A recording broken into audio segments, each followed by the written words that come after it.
Well, good afternoon, everyone. It gives me great pleasure to introduce our speaker today, Cynthia Martin. Cindy has served as the director at Almost Home Kids at OSF Healthcare Children's Hospital of Illinois for over 5 years.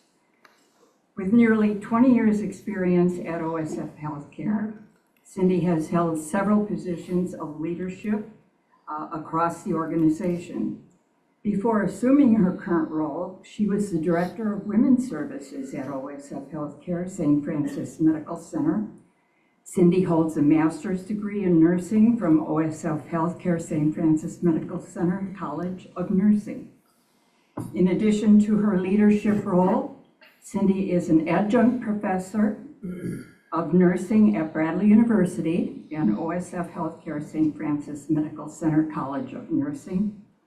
She is deeply passionate about fostering knowledge through interactive teaching and hands-on learning. Reflecting on her time at Almost Home Kids, Cindy shares, "I've had the privilege of witnessing the remarkable growth and development of children we serve. This success is a direct result of our collaborative, multidisciplinary team approach within a nursing home-like setting."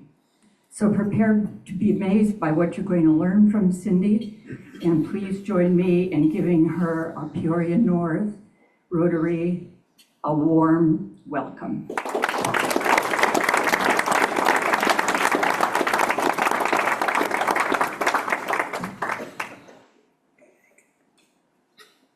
I like to walk around, so will you be able to hear me if I'm not? We have people on Zoom, so there's a camera right here, so okay. we can use a wireless camera. Oh, no, that's okay, that's okay. Okay. That's fine. Well, thank you for the warm welcome. Thank you for having me today. I really appreciate it, and I'm happy to be here to share the great work that we do at Almost Home Kids. So,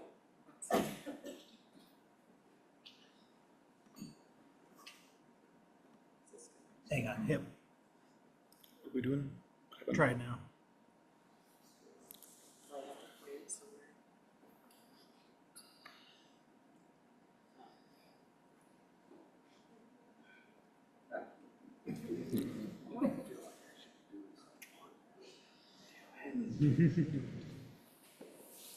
Sorry, yes, we didn't get that.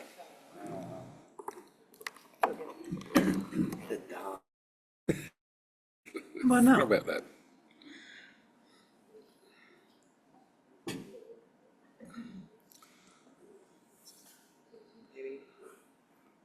There we go.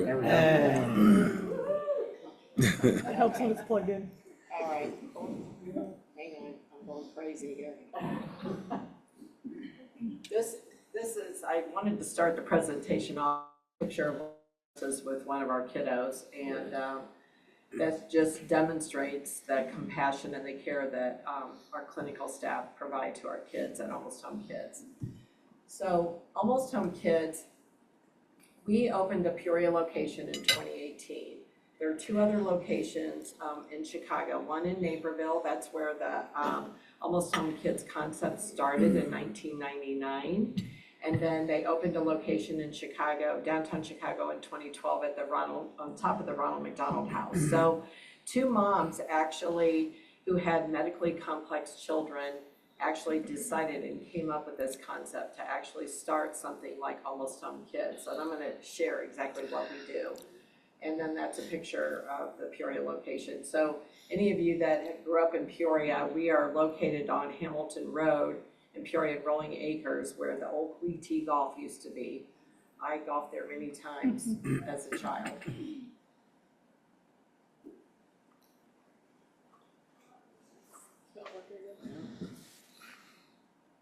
Try it now. You gotta have the presentation up. It's up. I'm just moving the cursor out of there. So our mission is really to provide a bridge from hospital to home for children with medical complexities. And we really focus on educating and empowering families to be able to come to us and learn how to care for their children with the goal to get them home with their children. We coordinate their community-based medical needs, so we work with multiple community organizations to provide coordinated care, so when they go home, they have resources and with their physicians and everybody in the community. We advocate for accessibility and inclusion, and we educate healthcare professionals. And when I say educate, we bring residents, medical students, nursing students, fellows to Almost Home Kids to give that experience of coming to a home-like environment and caring for children with medical complexities. And then we also provide respite care when needed in a home-like setting, and I'll talk more about that. So we have a multidisciplinary team at Almost Home Kids. That's a cute picture. We like to do a lot of photos with our staff. We have a medical director. She's a pediatrician, so she's our medical director. We have advanced practice nurses that are on site Monday through Friday, 8 to 4:30. And then we always have a physician on call 24/7 because we run, it's a 24/7 operation. The director, myself, we have a patient care manager, supervisor, case manager, full-time social worker, child life specialist, community outreach coordinator, Cheryl Mirren, who's here with me today. And Larissa is with me as well. She's one of my nursing students. She's getting her master's degree. And then we have an administrative assistant.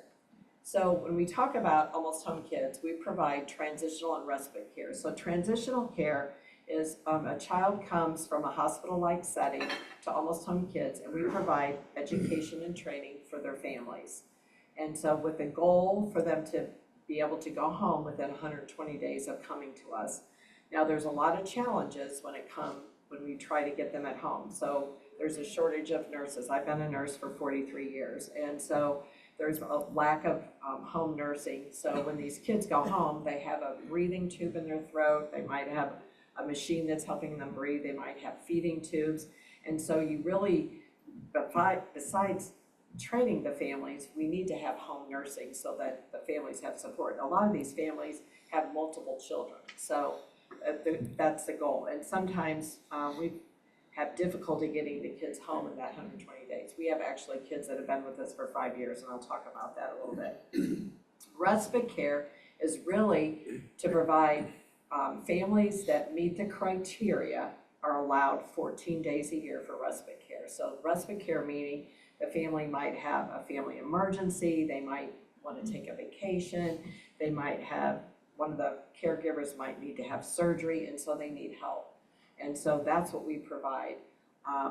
This month, in September, the largest number of children we've served for respite is 15. So by the end of this month, we'll serve 15 families for respite care. And so the goal is really to always be able to provide respite care when a family calls in need.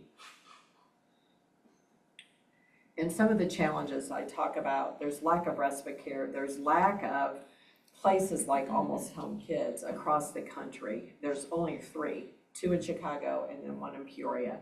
And there's not a lot of places for these kids to come. We brought children as far from St. Louis. We brought a child from Atlanta Children's. So we really do provide transitional care and respite care across the country. There's lack of home nursing and fragmented care. So we really do a great job at Almost Home Kids coordinating care. So some of these kids could have up to 30 different medications. They could have up to 15 different subspecialty physicians. And so there's a lot of care coordination that goes into caring for these children. And then the parents, are overwhelmed and stressed out trying to figure out how they're going to manage this medically complex child and other children that they have in their home. So since we've opened, we have served 103 transitional patients. We've served 249 respites, and then we've served 117 on a respite grant fund. And so our respite grant fund is, so some of these families, we are funded by Illinois Medicaid and Department of Specialized Care for Children. And families that meet the criteria, if their child meets the criteria for respite care, it's really like a point system. So if the child has a breathing tube and a ventilator and a feeding tube, they get X amount of points, which means they get X amount of nursing hours, and then they qualify for what we call the DSCC waiver, and they can actually have respite care. There's many families out there, and we're seeing more and more of those families that their child doesn't meet the criteria for respite funding. So we have generous donors. We just secured a very large donation from a generous donor to help fulfill our respite grant funds. So we then bring these children to Almost Home Kids, and we provide respite care, and we fund it. We pay for that because that can be quite expensive for these families, and they are unable to do that. So it's a great service. That's a picture of our house, and then that's a picture of our playground area. We also did a fundraising effort. There was no shade structure on the playground, and a lot of these kids are in a hospital environment or at Almost Home Kids and haven't been able to be outside, and so the bright sun and the heat in the summer, so we were able to fundraise and put shade structures on our playground. So I talked about children with medical complexities. So we serve children with over 400 diagnoses. It could be they have cerebral palsy, they could have a genetic disorder, they could have been premature, and so they have multiple different issues when they're born. And I talked about subspecialists of physicians. They could have 10 to 12 to 15 different doctors that they need to see, and up to 30 different medications. And then durable medical equipment. So that picture there is some boxes of durable medical equipment. So these families, each month they get a shipment with medical equipment. And so it comes to their home, and they could have 20 different boxes. It comes to us if the kids are at our facility. And so that's just a small sample of what can get delivered. And you have to go through an inventory, and it's overwhelming for some of these families. I wanted to show you a short video. So Meg Zakreski is the president of Children's Hospital. She's been here for about a year. She is amazing, and she's done a lot of great things for Children's Hospital since she's come in this past year. And so her and I did a short video and talking about Almost Home Kids and really trying to help share. There's a story of the moms of the patients. She will share her story about her experience with utilizing Almost Home Kids and respite care.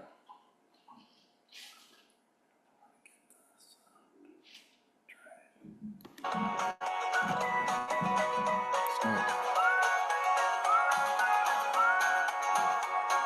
don't know if we're getting this.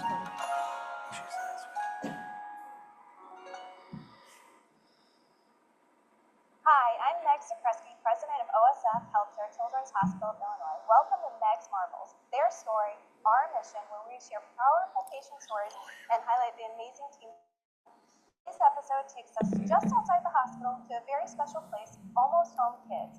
It's a home-like setting where children with complex medical needs receive 24/7 care, while families get the support, training, and confidence to care for their child at home. Let's head inside to meet the team and a family who experience the comfort and care of a respite stay at Almost Home Kids. Luke is now 19 years old. He was born with a rare chromosome disorder called Pallister-Killian syndrome. When I first moved here, and Luke was much younger,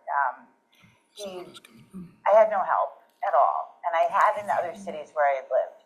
But as far as re-establishing with programs in the state of Illinois and Peoria area, was an undertaking to start that over again. So I had heard of Almost Home Kids from a Facebook friend of all things, and I did not think that Luke qualified because he doesn't have a G-tube or a trait. One thing led to another. I show up at the door ringing the doorbell and had a lovely conversation and started the intake process, and have been bringing him to respite here for, I think, 5 years now, and couldn't love it more. The whole focus of an Almost Home Kids is to have it in a neighborhood, so it looks like a big house.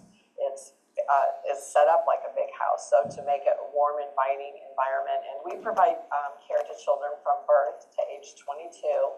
And some of the kids could have a feeding tube in their belly, they could have a breathing tube in their throat, they could be on a machine called a ventilator.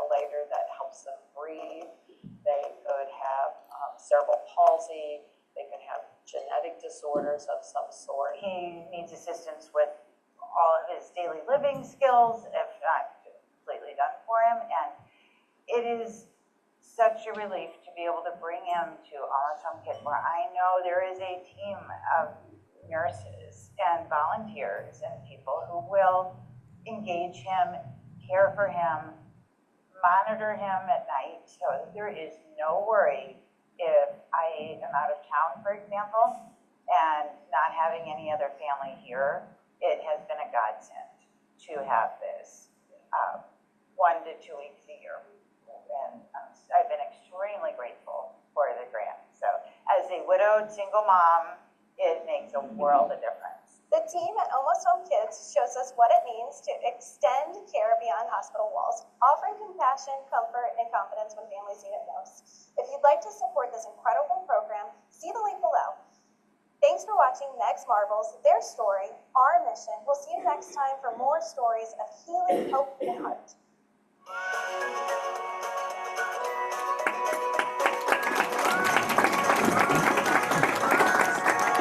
It's a beautiful story, and that mom has been utilizing our respite grant funds all these years, and until her son ages out, which is, we care for kids from birth to age 22, he will be coming to us, and we continue to provide that care to Luke and many other children through generous donors.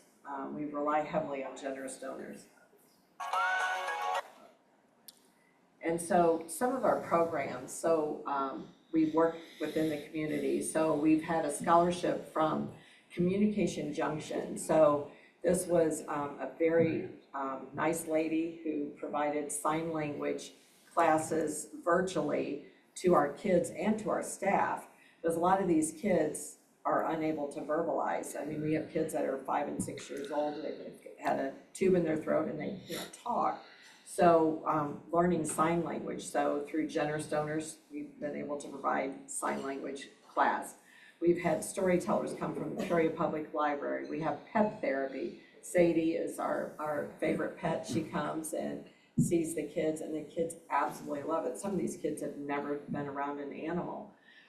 We have a sensory committee. So a lot of the kids have different sensory issues, maybe autism, maybe just sensory issues in general. And so we have a committee within Almost Home Kids that works together with the therapist to come up with different items that we might need to help specific children to grow and develop. We have a photographer who she donates her time. You saw some of the family photos in the video. She actually comes and does photos for the families at Christmas time, and then we give those as gifts to the families for Christmas. So we do family photos with all the kids, the parents. And then we have physical therapy, speech therapy, and occupational therapy. And that's one of the things I'll talk about that we're continuing to fundraise for too. So kids meet criteria, and from birth to age 3, early intervention will cover their therapy needs. Once they exceed age 3, therapy services are not covered for them at Almost Home Kids unless they're in a school environment. And so some of our kids are not in school. Now we do have an extreme story. One of our little guys, he's 5, he's been with us his whole life. He was either in the hospital or with us. He's been with us for over 4 years. He is now in school. We collaborated with District 150. They provided a school nurse, and they come and pick him up. Now he's going to school Monday through Friday, 5 days a week, all day. Last year we started with half days, and so he's in kindergarten at Valeska Hinton, and it's been an amazing collaboration. And it took a lot of work with the school district, with Almost Home Kids, with the medical providers, making sure that we could provide the best care and get him an education. And it's awesome. He gets to ride on a school bus, and he gets picked up, and then he gets brought back to us. So it's an amazing story. And until he has a final destination home, he's got some significant social challenges that we're working through.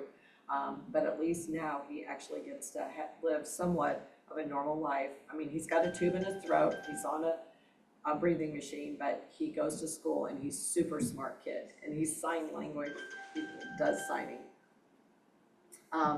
We also focus a lot on volunteers. So we have a very robust volunteer program, and we always need volunteers. As you think about the needs of these kids, we do all the laundry for the kids. We have nurses, we have CNAs that are working with the kids all the time, but having volunteers to be able to give them that one-on-one attention, read to them, take them for a stroll, or whatever that may be, play with them, draw with them, help them grow and develop.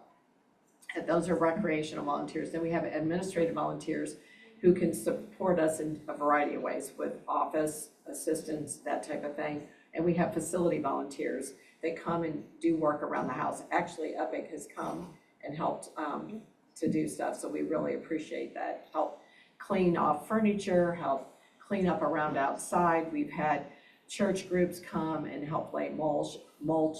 I mean, this is not a money-making place for OSF Healthcare Children's Hospital. We do this because it's the right thing for the children and family that we serve. And so we rely heavily on volunteers, donations of time, anything and everything. So we're very grateful and blessed. So just some volunteer facts. We've just, it's hard for me to say here, but you can see, I mean, I'm not going to read all this to you, but we've had multiple volunteers, volunteer hours, and it just makes such a big impact. I can't even stress that we have volunteers, some volunteers that come every week. They help us in a variety of ways. They help us with fundraising events. And the most important part is just spending time with the children, because the children really love that one-on-one. The nurses and the CNAs, they do their best, but they can't always. They have other children they're caring for more than one child, and so they can't give them that one-on-one attention, and they surely deserve that. The kids, that is the highlight of my day. When I come in the morning, I go see the kids. That's the first thing I like to do, is go see the kids in the morning, and they bring a smile, and it reminds me why I'm doing what I'm doing. And then I talked about volunteers. There's certain requirements to be a volunteer. So there's an online application and an orientation that Cheryl does, but there's all kinds of requirements that we have to have because we have to meet DCFS requirements and those type of things. But it's really a pretty simple process to become a volunteer. So if anybody's ever interested in volunteering, we would greatly appreciate it. And then progress through collaboration. So really some of our achievements. So I talked about the kids have durable medical equipment, and so they have different machines, and so they're not always reliable. So we did a fundraising project because we need to monitor these children. The way the house is set up, it's 12 beds, and it's set up in a big like H, and so the rooms are really nice and private, but they're also spread out, so making it hard for the nurses to be able to monitor them, accurately and safely. So we were able to raise funds and get new machines to monitor the kids, and then we have big screens in the nurses' station so that they can actually see each one of the children when they're in their rooms, their breathing and oxygenation and their respiratory rate and their heart rate. So that was a huge win. And then also the playground enhancements with a shade structure, and then we had a new ground cover put in. Before we had like a mulch, and it was really hard to move the kids through with wheelchairs and all their equipment, and so now we have this nice green turf, and so it's wonderful, and the kids do love it. And some of our really fundraising efforts is therapy services, and I talked a little bit about the kids. Most of our kids at Almost Home Kids have aged out of the early intervention, and they do get therapy services, once or twice a week, but we would really like to see the children get therapy much more often. And so we're raising funds to help cover the expenses to provide additional therapy for these children, because it's super important. I mean, we have kids that come to us from the hospital. They can't sit up, they can't roll over, and now we have one, she's about 8 months old, and she's now sitting up on her own. She rolls over and super happy, smiley. And the way they develop and grow at Almost Home Kids, because it's such a more relaxed, it's not an acute care setting, it's a relaxed home-like environment, they really, really do well. And then I talked about the respite grant fund that we're continuing to raise money for.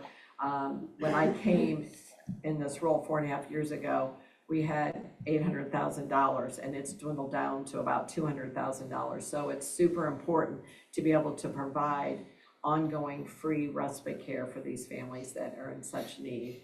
One of the examples, we had a family that called us, the mom was having a baby, and so they wanted they needed their son to come to us for a few days while she had her baby. Well, lo and behold, she had some complications from her delivery and the baby, and so they needed additional support. So we were able to transition that child to become from a respite patient to a transitional patient. So now she's going to be with us for about 6 weeks while the mom continues to recover, because it requires, this child's very complex. They have a newborn, mom's unable to help dad, and so they needed additional support. And so we were able to coordinate that and provide additional care for that family. So it's much needed. And then in-kind donations, these are just some pictures of, we work with schools. Cheryl does a lot with the local schools. We do diaper drives, wipe drives, laundry soap. You know, we can always use donations for laundry soap, those types of things. We have a wish list on Amazon, Target, and Walmart. And there's different, I know Remax has done a party for a purpose, and they'll come up with a theme and they'll raise money or whatever we need.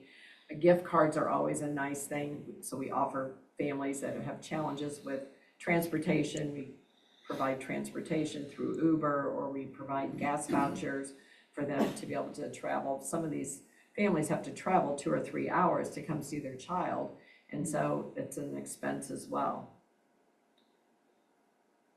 And then these are just some photos that actually our professional photographer that donated her time, she did these photographs. So it's a lot of our staff. So great pictures. You know, we're outside. We have a Jeep. It's a remote control Jeep that one of our volunteers actually bought for the kids. And so that little guy there, DeAndre, he loved it. They loved all the things. We want to really give these kids every opportunity to have all the experiences that any child could have. And the one little guy that I was talking about that's not going to school, he's going on field trips. We got permission for his nurse to be approved to take him out on a day pass, so she can take him out and take him to a park or take him to see the dinosaur show or anything. And so there's just so many great things that we do at Almost Home Kids, and the kids really thrive. You can see he's on a bike, so we have little bicycles, we have sand for them to play in, and the staff are amazing, very dedicated nurses and CNAs, very committed to the kids at Almost Home Kids. And there's just some more pictures of the cute little kids and our staff and all the great work they do. Thank you.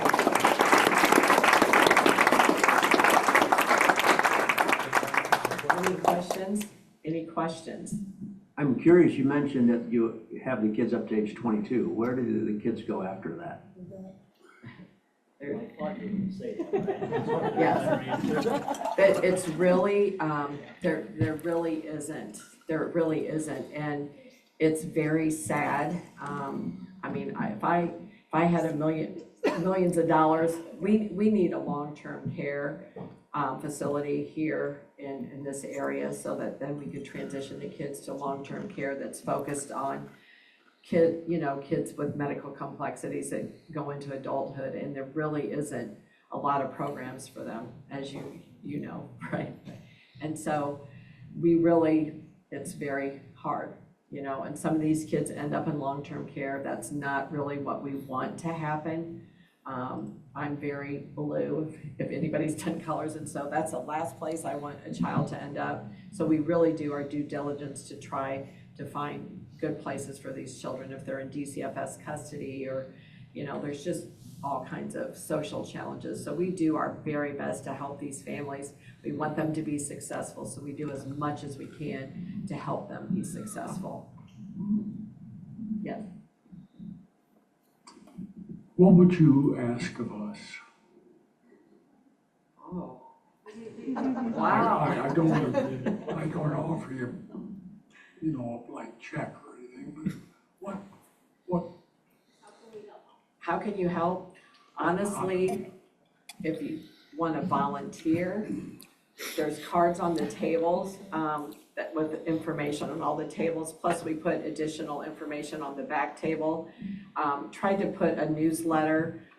We brought newsletters, so we do a newsletter every 6 months. We put together newsletters, so it talks about the statistics and things that our accomplishments. And the little cards, there's a QR code. If you, donating laundry soap, diapers, wipes, a gift card for gas, anything would be helpful, any little thing. Anything and everything helps us, whether it's volunteering your time or small donations or big donations, we take that too. So I was privileged to visit you a couple of years ago, and I found it very emotional. These children are very sick, and your staff are miracle workers. You're angels. You just, I can't say enough about you. So thank you so much for what you do. Thank you. Thank you very much.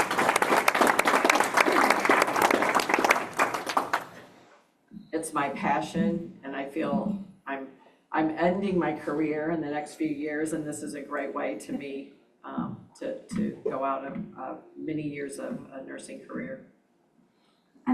With your volunteering, there was a criteria of things you had to do to become a volunteer. Is there an age limit? Like, can high school come and help if they go through the 16, age 16 and above can, yes. Okay. We have a lot of high school kids that come from Notre Dame and different high schools. We have med students that volunteer. We have nursing students. A lot of times I teach nursing students at Almost Home Kids and at St. Francis.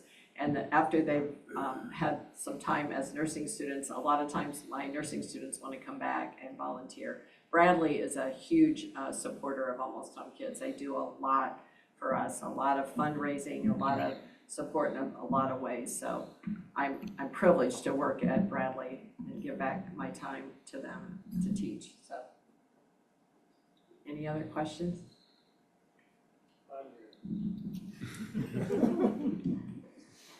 Thank you. I know this